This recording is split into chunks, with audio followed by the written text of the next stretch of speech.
So we're here with Chris Seymour and Ian Godfrey. They represent our men's ministry here at Orchard Valley United Church. Ever since I've arrived here, it's been a very active and vibrant part of our ministry, with quite a large gathering of men who do get together. Ian, would you like to let us know what's important to you in being part of a men's ministry?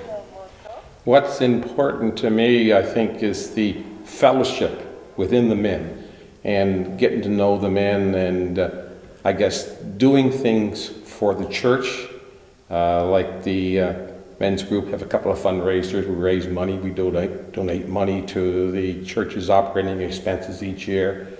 And the men's fellowship luncheon is an ideal one, where we have a guest speaker in and we get a lot of men in there. That's, I find, really satisfying, really. And another project that I'll just talk on before I pass on here is that the Christmas Cookies project was one that kind of took my interest. And when I sent out emails to get the men to respond, I was astounded at how many men responded. And we couldn't use them all, quite frankly. So that was something I think the men were looking, probably because of COVID, to get out and start getting around and seeing people and delivering these Christmas gifts. So it's a fellowship, really, in my case. Yeah, and with the Christmas cookies, that was where the group asked the men if they would be willing to deliver the cookies on behalf of the committee that was putting the cookies together. That's right. Chris, men's ministry. It's important to you, I know. Yeah. Can you share a little bit about why it inspires you? Yes, well, getting involved with the men's group gave me personally an opportunity to be proactive in the church and to make a contribution in whatever way that I could. And I always enjoyed working with men when we got together, whatever the project would have been, whether it's putting up the Christmas tree or just the different projects that we would do. And I can think of, for example, the helping the property committee with projects around the church. So I think it gave us an opportunity to have a little more of a visibility, and I don't want to use the term higher profile, but an awareness that, we are a group of men that are willing to help out and do whatever we need to do to help out in the church. Good.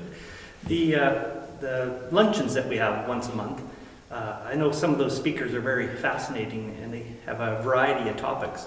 How do you go about selecting the participants for that? And I'm opening that up.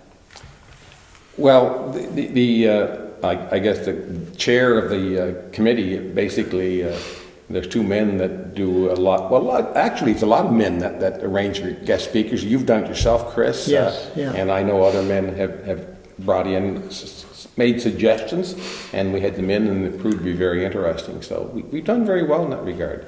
I really like how so many of your speakers have a justice theme, an ecological theme, or something to do with our medical system and how that can be interesting. A lot of local stuff and a lot of broader than just our local topics.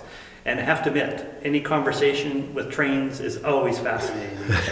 So always remember that. Was there anything else you'd like to add? Or? Yeah, I just wanted to certainly agree with what Ian has just commented on. And I think one of the highlights of our get-together is the luncheons that the men have had. And not only brings in the men from the church, but it brings in men from outside the church. So it's kind of an outreach thing.